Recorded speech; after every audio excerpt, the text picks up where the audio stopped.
Hello everybody, my name is David. Thank you for joining me for this week's question and answer video where I'm answering your guys' questions from last week. I want to welcome newcomers. Hello, welcome to the channel.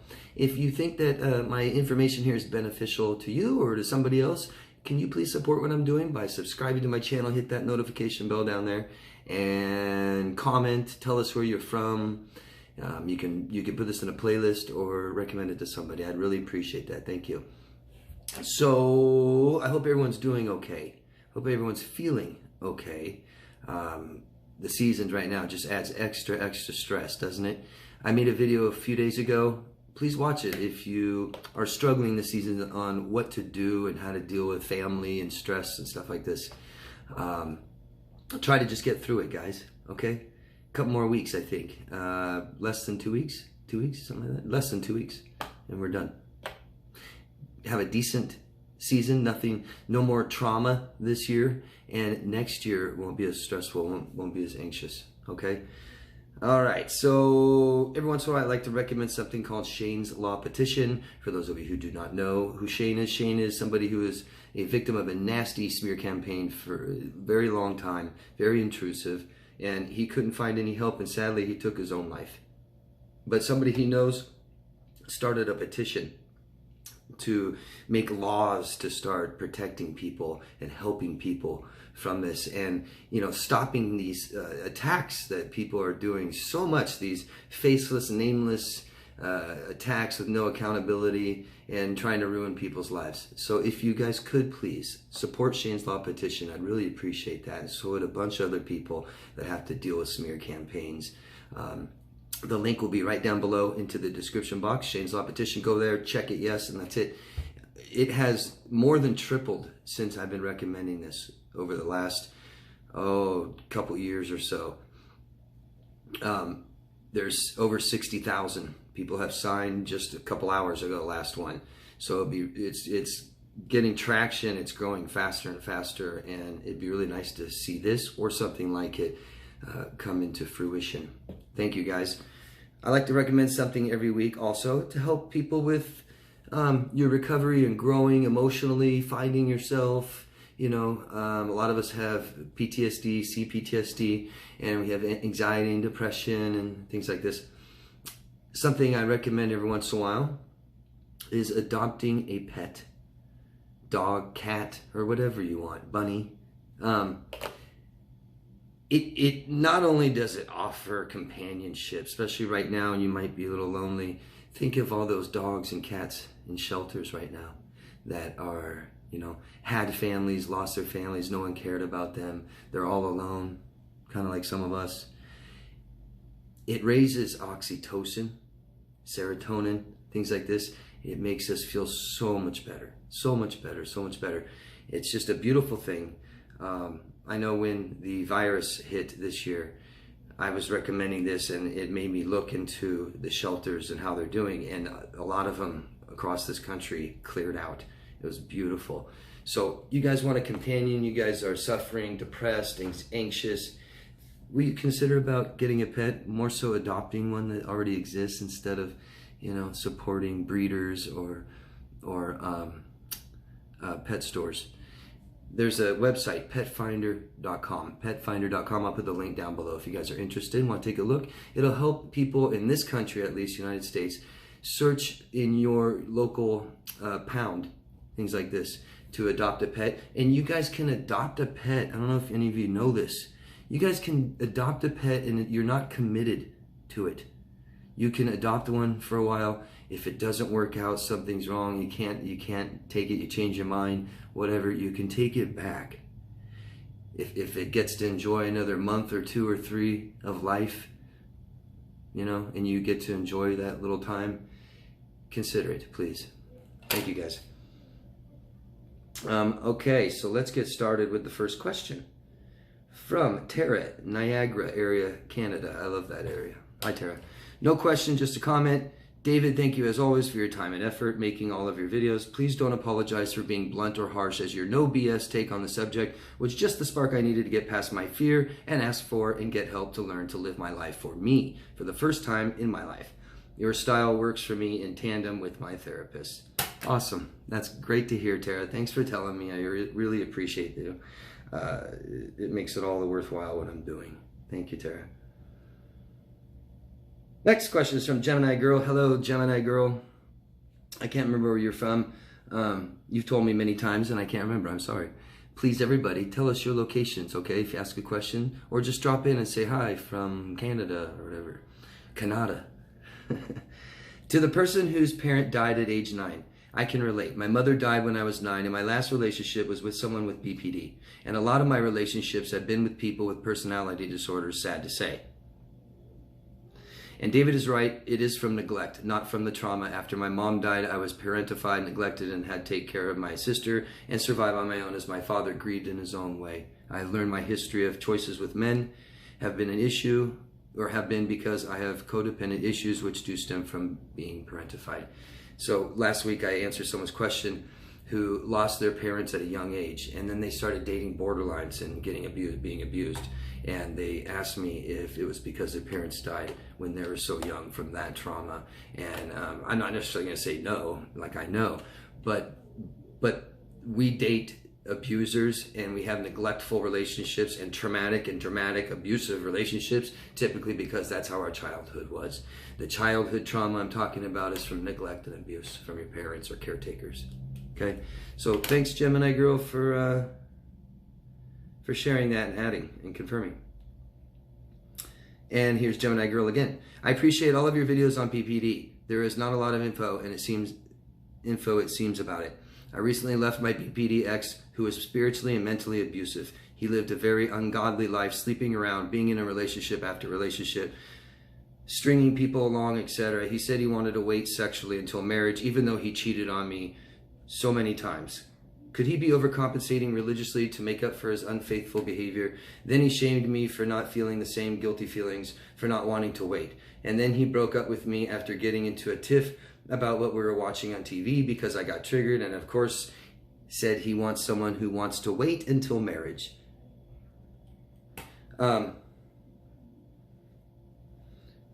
This just blew my mind. I understand people change for the better when they hit rock bottom. He lost his job and his car was stolen, but he has never done anything consistently except leave a path of destruction behind him. I know I'm better off. I don't know why it hurts though. Because loss hurts. Loss hurts. We need to grieve that loss, okay? It doesn't matter if the person we're grieving was a bad person. It doesn't matter if they were a sick person. It doesn't even matter if they abused us. Grieve is loss. People take up space and time in our lives and maybe in our heart. And when we lose that, we have to acknowledge that, or we don't heal and we stay in depression, okay? This guy doesn't know who he is. And I can't, so common for disordered people who do not know who they are, have no sense of self, that cling to religion, and they use it to meet people, to abuse. They use it to, what's the word I'm thinking of? Can't think. To excuse, to use it to gaslight you, manipulate you, control you. You know, religion says this, you know, God says that, God told me, things like this. It's just sick. Your question is he overcompensating religiously to make up for his unfaithful behavior? And I don't know. I mean, really, I think most people go to religion, seek religion to be better people. That's the idea, whatever your opinion is on religion. People do that to become better people. And people that have lots of shame to think they're horrible people, might do that instead of go to therapy, because so many disordered people don't go to therapy, will not go to therapy, and they'll try different things to have a better, successful life. But, you know, religion happens to be one of them. But this guy doesn't know who he is. Anytime someone tells you I'm this and does this, I want to wait to have sex till I'm married because that's just godly, and then they're out cheating on you. I mean, besides it's sick, manipulative, and they don't know who they are. They just don't know who they are. It's just like me sitting here telling you I would never wear green. You know, I hate green. Yeah. I don't know if I answered your question. Ask me more and give me more information if you want. Please. Thank you. That blonde artist from California, hello blonde artist, good to see you again. You've been with us for quite a while and you came back. Can you talk about when survivors mourn over the illusion in a toxic romantic relationship and also the family they should have had if they grew up with toxic parents? Well, that's a loaded question. First part, can we talk about when survivors mourn over the illusion in a toxic romantic relationship? Well, first of all, like I said before, that even if it's an illusion, even if it's a lie and it's fake and all this stuff, we still are grieving our loss, okay? And it's really important to do that. Very, very important, or we can stay stuck in that depression, denying how we feel in our experience, okay?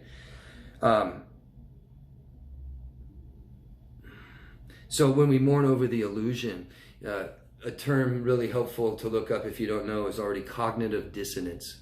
Cognitive dissonance.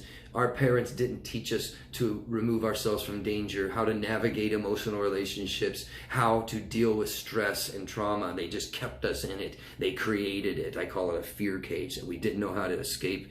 And here we are, we find ourselves in these situations again. And whenever something's hurtful, confusing, and we don't know how to get out of danger and stuff like this, we tend to try to tell ourselves it's okay and comfort ourselves. And he or she will change. They're doing this just because they got abused when they were younger. They didn't mean to. They were just drunk. And we're telling ourselves all these things to lie to deal with our life. Cognitive dissonance, okay? And now, when the relationship is over, reality starts to smack us right in the face, okay? And it's really important to work through this and understand all of it. Understand your abuser, their behaviors, why they did this. And that's the more we learn about ourselves. And that's something that a lot of therapists will skip that. A lot of professionals, mental health professionals, tend to skip that part. They don't want to talk about somebody who's not there. They don't want to diagnose the person not there. And I get that, but they truly don't understand. Some of them truly don't understand how vitally important it is to get to the truth, to know exactly what was going on and why. Okay? And we do this not with hate and vengeance and anger. We do this with love, empathy, and compassion. Okay, and then that's in turn gives it to us, and we forgive ourselves with self-compassion. That's how it works, okay? And also the family they should have had if they grew up with toxic parents. I'm not quite sure about your question, but I've talked about this so much. I just made a video 2 weeks ago. Please go back on my list. It's just a few videos down. It's called 15 Signs of Narcissistic Parenting. And I go over a lot of what narcissistic parenting looks like, what parents that are narcissistic look like. And it'll help you understand a little bit more of what healthy parenting should look like, okay? But please just keep asking me, okay? Anybody who doesn't understand my question, ask me again. If I misunderstand your question, ask me again. And if I miss it, keep asking me, okay? I'm still finding people's questions on old videos. They're asking me a question on a video, a month or two ago on my Q&A, and they want me to answer it. Please, I mean, if I see it, I see it sometimes, and I do. But please, on the last Q&A video, and keep asking me if you need to, please. Cami from Spain. Hello, Cami. Personally, your channel was the one that helped me most in overcoming the abuse. You don't enter the vicious cycle that feeds obsessive thinking patterns of why the narc is miserable without you, blah, blah, blah, blah. You offer real tips, and you're also super funny and straightforward. Thank you very much, Cami. That's very nice. Unfortunately, I find myself revisiting these videos because I went from a narc to a borderline. Cluster B. Collect all four. Ooh. I'd really appreciate if you could answer or elaborate about why they dwell on the past so much, as I saw you mention it in a previous video about BPD. So, great question. A major part, the biggest part of coming out of an abusive, toxic relationship and then healing from it, okay, so vitally important, is that we look at ourselves, that we introspect. And that's what people normally do. We, after loss, especially relationship, a person death, we tend to turn and look at ourselves, and it's good. But this causes depression, and we need to accept it. We need to process it, okay, and express it, and heal that depression, okay? So, why do narcissists say, dwell on the past so much? Because they cannot and will not introspect, okay? Very important.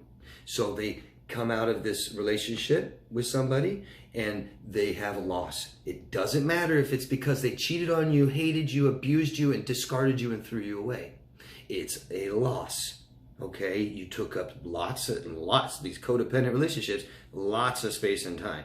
The texting, the calls, the sex, the blah, blah, blah, okay? The fighting, I mean, everything. They started getting intrusive into your work probably, and in your family and all your friends. So they have a loss. They refuse to introspect. They deny their depression, their feelings, their experience, okay? And so they go right on to somebody else, right? And they did not process what happened, okay? Without looking at themselves, they blame everybody else, don't they? They blamed you and blamed you and blamed you. That's fine if they want to do that. But it just keeps that all these emotions and all this stuff stays open, stays right there forever. And so they never deal with it. They never heal from it. They never process the depression, and it just stays there forever. And so they'll revisit it, and it hurts because it starts causing depression when they talk about it and stuff like this. And they shut down, and they reject that depression. Okay, they're rejecting their self. And they just sit there and keep talking about the other person, how bad they were, or maybe how good they were, or others. But it's the whole relationship, okay? And it's literally like they just lose a part of themselves. In every relationship, whatever part, even they had any part of themselves, they lose it. They lose it. I hope that makes sense. So important to introspect. Because we've got to learn. We can't control other people. So you want this to stop. What is it about me? Right? What do I need to fix? How could I have, avoided this? And how can I have better, healthy relationships in the future? And that's where it starts, introspecting. And if they don't do that and they blame you, right, that just stays open like that forever. They never heal from it, okay? Hope that makes sense. Thank you, Cammie. Thank you for what you said. And Margaret. Don't know where you're from, Margaret. Please tell us your locations, everybody. Thank you. Thank you. How much is the shirt? Oh, I have a Damar's coaching shirt that I just made one of them. And I may make some merchandise sometime. Thank you for asking. I may make more of those. I still get nightmares of my abusive mom, and I asked my therapist what to do. She said either to have a therapy session with her or block her, and I blocked her, but I still get those dreams and flashbacks. I believe therapy session can be beneficial and useful for later in life. Should I get over my fear of confronting my abusive adoptive mother? You should have a therapy session. I don't understand what that means. I believe therapy sessions can be beneficial and useful for later in life. Not now? When? Or you mean talking to someone now will only help you later, not now? No, it'll help you right now. Matter of fact, number one. It's the number one thing that helps you with any of this stuff. Number one, therapy, talking. That's it, talking to another person. If you can find another person that you pay, that's all yours, and you don't have to worry about being considerate or talking about their life and making them happy, you just dump on them, and they tell you, and it doesn't stress them out because they know how to help you, and they tell you what you can do to help yourself, and it's incredible. Number one, okay? That's my recommendation. You said, should I get over my fear of confronting my abusive adoptive mother? Okay, sure. I hate should, but how are you going to do that? By confronting her? One, I would recommend get her out of your life, okay? And that helps us start to see things better and calm the stress down. And a therapist will help you do that. That you might have a stress disorder, so learn how to manage your life and make it less stressful, and learn how to cope with stress, both, Okay, learn how to have functioning, healthy, growing, loving relationships with people. Because if you have such a horrible adopted mother growing up, then we right there, we only have bad, traumatic, dramatic, toxic relationships. Okay, you may be having more since then, Margaret. You may be having some now. All of this stuff, mental health professional. Okay, best recommendation for you. Because you just said, should I get over my fear? Well, you don't tell someone you should. And that's just saying, do it. How about with some help? I help my clients with stuff just like this. Really, I come up, and your therapist or a therapist, hopefully, will come up with different beneficial ways for you to do this. Okay? One, I recommend getting away from her. Start talking to somebody, processing everything that happened so you totally understand why. Because without doing that, it creates shame. We think we're bad people till we understand it. You may not be able to understand it by yourself. Okay? And then we go from there. Then you start healing from it. And now, do you really want to confront her? Do you really need to confront her? It's all about what you want and need and feel. And you work with somebody else with this, and you tell them how you feel, and just talking about it brings everything in front here, and you'll make the best choices that way. By really knowing how you feel, what you need, what you want, what you value, you'll really make the best choices. Write a letter, right? If you don't want her ever in your life again and you just want to confront her, maybe you don't need to confront her. Especially if you know for a fact it won't do any good, maybe just write her a letter, read the letter to somebody, and then decide if you want to send it. These kinds of things, okay? I'm really sorry, Margaret, and I hope I answered your questions. Please let me know if I didn't and ask more, okay? Thank you. May, thank you so much for your work. You literally saved my life. God bless you. Thank you very much for telling me. You're welcome. Thank you. Thanks for your support. Joni from Santa Cruz. Hello, Joni. My brother has been doing a smear campaign on me for 6 years, accusing me of murder, being a drug addict, stealing, text me saying, take a shotgun and blow my head off, all because he got caught in a lie. David, how long will this last? He is 71, says he is an empath. Weird, huh? No, it's not. Can talk to aliens, is psychic, and helps people cross over with the least amount of... Haven't seen or spoken in over 6 years. What makes him continue with the smearing? It's obsession, and obsession means literally no life. He's just sounds very disordered. Very disordered. I can't tell just from that, and I'm not going to try and diagnose, but I mean, cluster B. Oh yeah, boy. Oh yeah. Very narcissistic. Very on the line of psychosis. Very delusional. Maybe even hallucinates. He might even be psychotic. At least psychotic episodes. What makes him continue with the smearing? He's obsessed. He's obsessed with you. And people that are obsessed literally have no life. None. I had somebody that I didn't even know obsess on me on YouTube for 3 years, 50 plus videos, and they have zero life. Zero. And that's the problem. They don't have a sense of who they are at all. And they hate themselves, full of shame. You make them feel ashamed, and they will not look at themselves. They will not introspect, and they will obsess and obsess and obsess on you until the situation plays out the way they want it to. Insane. And they can't control you, so they're trying to control people around you. Okay? Be very aware of anything you might be doing to make it worse. We don't communicate whatsoever. We don't defend ourselves against people who are attacking you or asking you or believing it. Let them. That's sick. Anyone that sits and listens to someone going, this person's really bad, there's something wrong with you. If you're gravitating towards that, if you're participating in that, if it just interests you to talk negative and bad about people, and who cares about people like that, okay?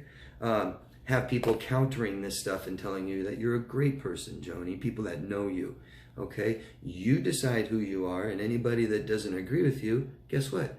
Doesn't know you, right? Because you know yourself, hopefully, better than anybody. This is awful, awful, awful. Speak with a lawyer. I don't care that he's your family. No one is allowed to do this. No one.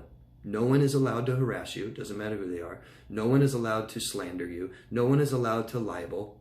No one is allowed to stalk. Okay? This sounds like possible cyber stalking, and it may even be stalking. Okay? So hire a lawyer. Ask a lawyer. Just get a consultation. Know what your rights are. And I always say, document all this stuff. You never know what's going to happen later. Document it, timestamp, and the emotions, the feelings behind it, and fill out police reports. Okay, you've got criminal action and civil action here. You could sue them. It sounds like. Okay, good luck, but get a professional. Okay, I'm not one to be answering legal questions like that. Thank you. Hi Ashley, I like your YouTube name. Ashel. That's really funny. It's spelled like ASS. That's funny. My name is Ashley from Salt Lake City. Hello. Is it still considered gaslighting if the person actually believes that what they're saying is true or right? Or is it gaslighting something where the person is intentionally trying to manipulate? It's not so black and white, little gray, but when someone's lying to you to manipulate you, to convince you that it's you wanting to do something for them, or that you're doubting yourself, your sanity, things like this, gaslighting.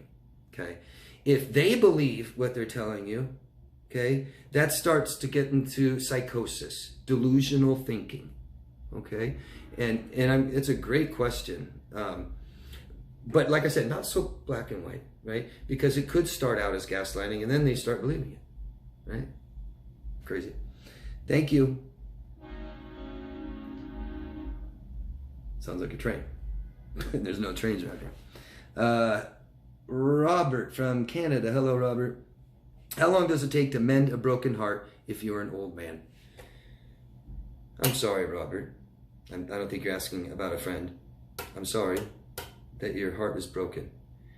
And there is no time. We're all different. Okay? We're all totally different. There's no way I can sit and tell you. Okay? It's going to take as long as it takes, Robert. And this is where we start tuning in with who we are and start understanding that we're in control. We take our time with things, okay? And this really means we need to learn all we can about us. All we can about the experience. You know, let's start grieving in a healthy way, Robert. And won't take as long.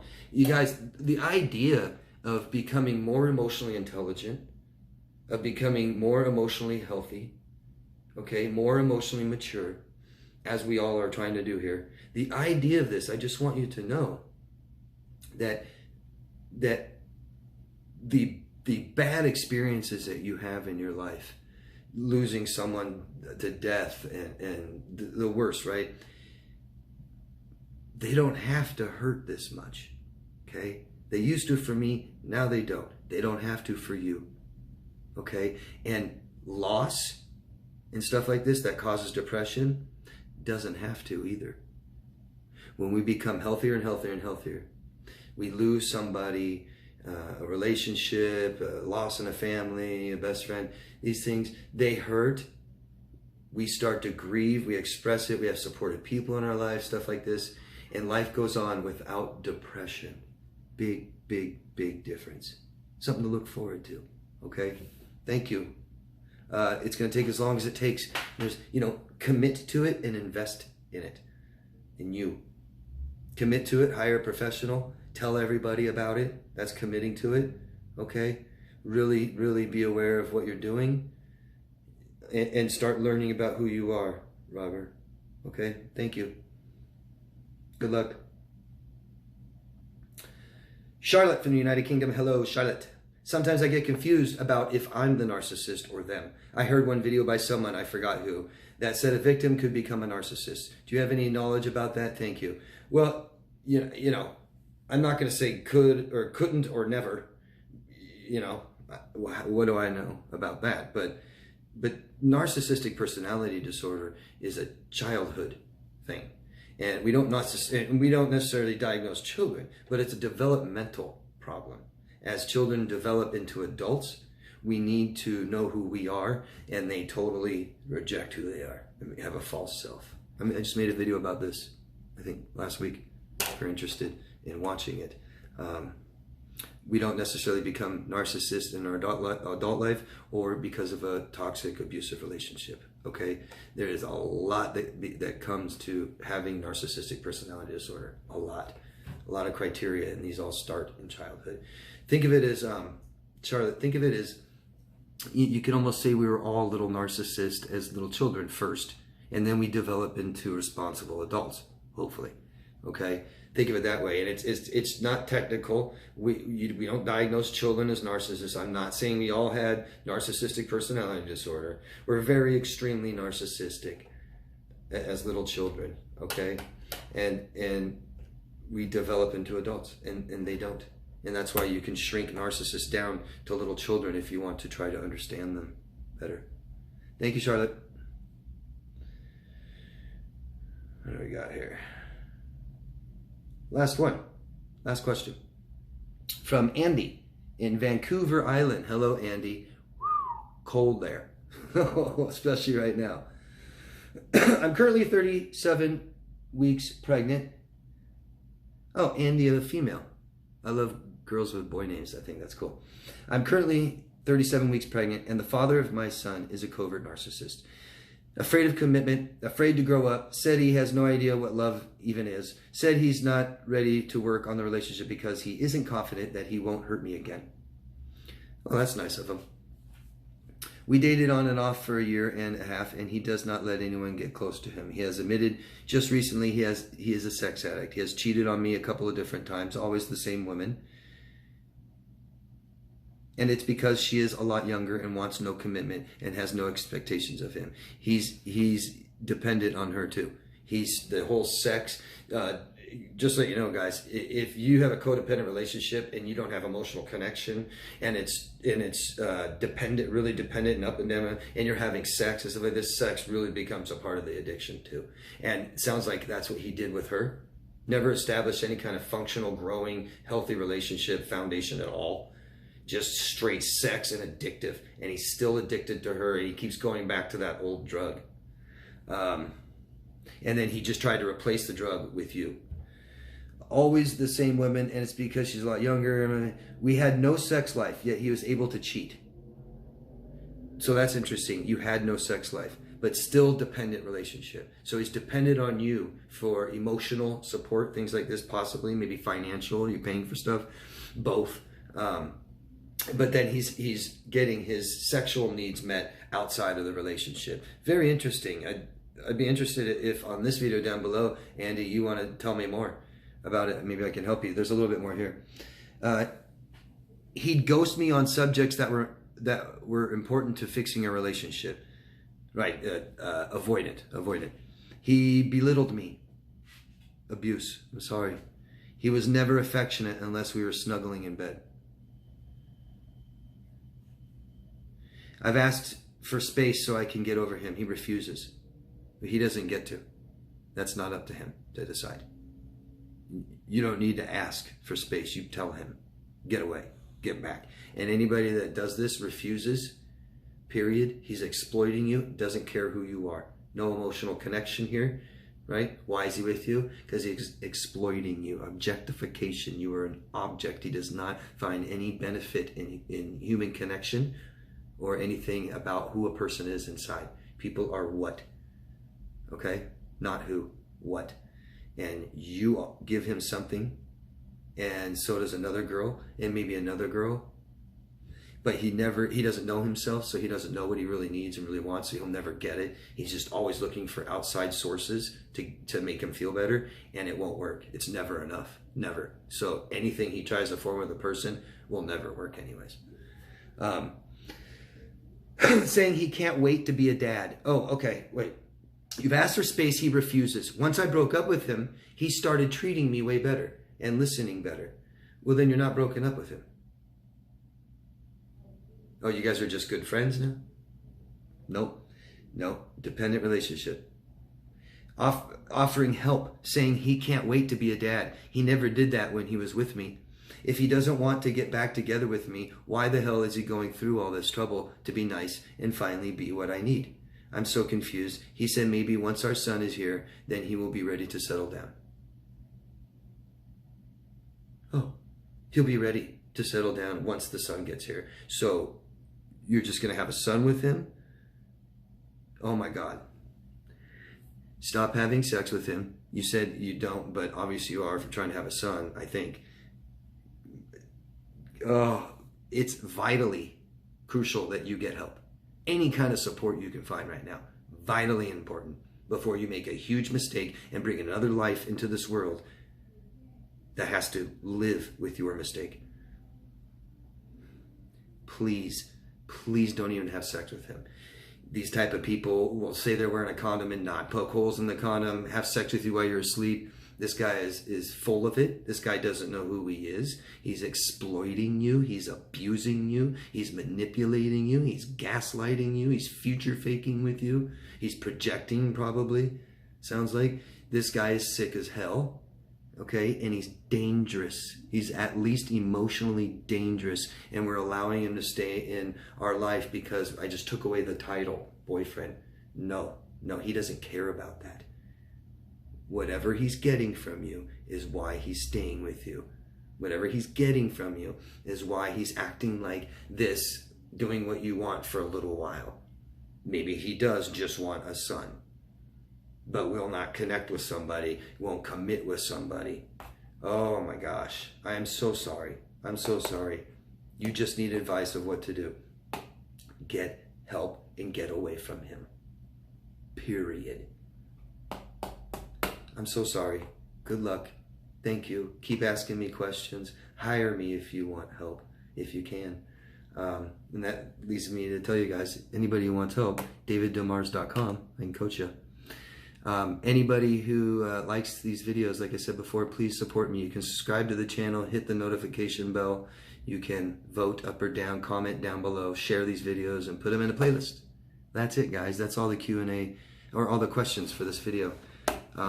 Thank you. I hope you guys get through the holidays okay. I really, really do. They're right around the corner. Nothing bad, nothing traumatic, okay? And they get better, just like that, all right? So it may not be a good idea to go over to a house where they're gonna abuse you or abuse each other or neglect you and stuff like this, okay? It might be better to not do that and do something else. I made a video about it last week if you're interested. That's it. Thanks, guys. I'll see you next week, okay? Love yourself first. Bye.